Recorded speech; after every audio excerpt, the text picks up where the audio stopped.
Hi. Well, as I usually say, happy Friday. You know what that means. Bible-verse Friday. And yes, we are outside, so sorry you're gonna possibly get another Amber moment of a cicada flying on me. Anyway, you know what that means if it's Friday. Bible-verse Friday.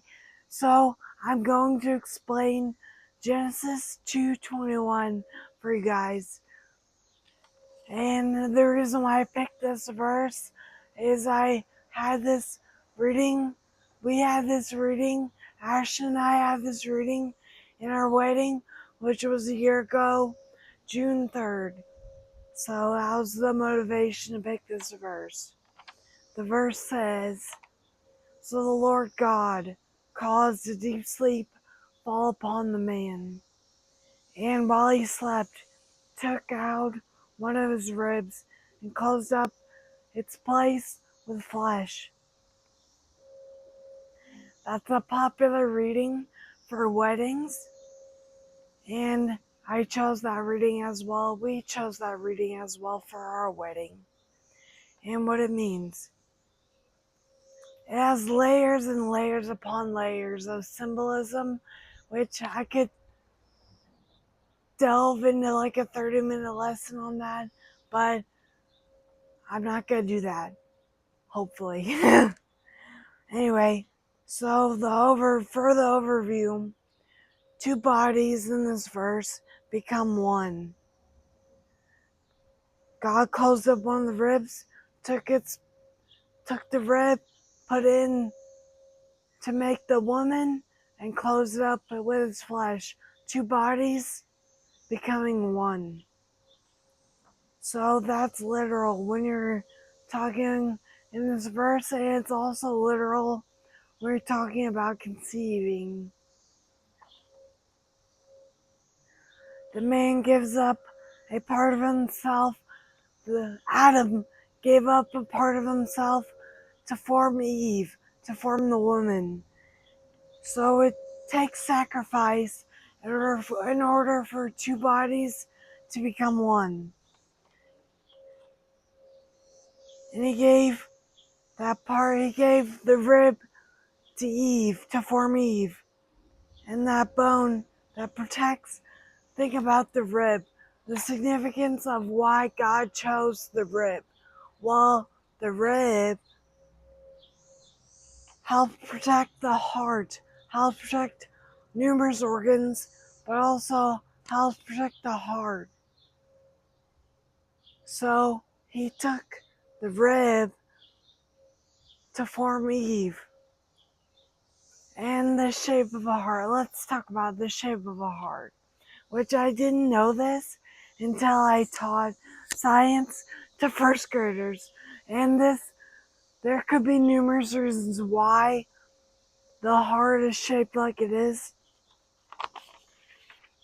So I have a picture to show you guys.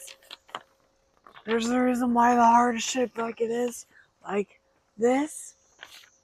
But really, if you look at it symbolically, two organ hearts put together make the shape of a heart. My mind was blown when I taught that. I had no idea.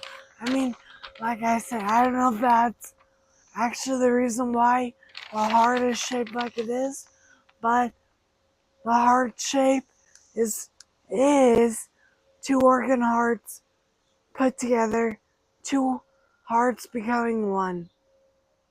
Bingo! Well, anyway, in this verse, so back to this verse. So the Lord caused deep sleep to fall upon the man, and while he took out one of his ribs and closed it up with place with its flesh.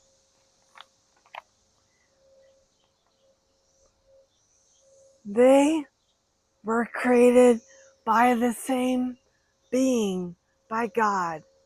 Both Adam and Eve were both created by God, just like all of us. We were created by God.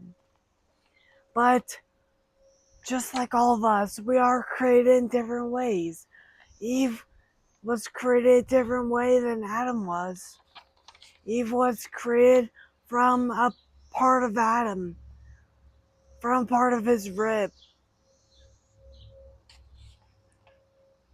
So without one being created, the other could not exist. Without Adam being created, Eve could not exist. Back to the two bodies becoming one. So in general, with Genesis chapter 2 verse 21, the chapter goes on explaining the man becomes united with his wife in one flesh. It's amazing. It's truly amazing that God created us, but not in the exact same way. We aren't created in the exact same way. The man had to sacrifice part of himself in order for his other half to be created. So Adam had to sacrifice part of him in order to have eternal happiness, which kind of goes back, which reflects back with my husband Ashton. We were married for a year ago on June 3rd, when I assigned this verse, when I gave this verse. We were assigned, brain fart. We've been married for a year now, and I can't believe it's already been a year. But at the same time, I can't believe it's only been a year. Time works very differently, especially for me, in terms of recovery. I can't believe it's only been a year. I feel like I had just gained my independence on walking in order to walk down the aisle to Ashton. And it feels like it's been 4 or 5 years. But anyway, so back to this verse. So in general, speaking of the other half, it's amazing that God created us, but not in the same way. The man, like Ashton, had to make sacrifices for the other half, for the woman, for Eve, for me. And if you ask Ashton, he probably wouldn't say he sacrificed very much, but he sacrificed a lot for me. He has sacrificed a lot for me. And just like Adam did, Adam sacrificed a lot, a part of him, a part of his body, in order for Eve to come alive, to happen. His other half, essentially. So, continue to reflect on Genesis chapter 2, verse 21 the rest of this weekend, and I'll give out a new Motivational Monday on Monday. Have a great weekend. Bye, guys.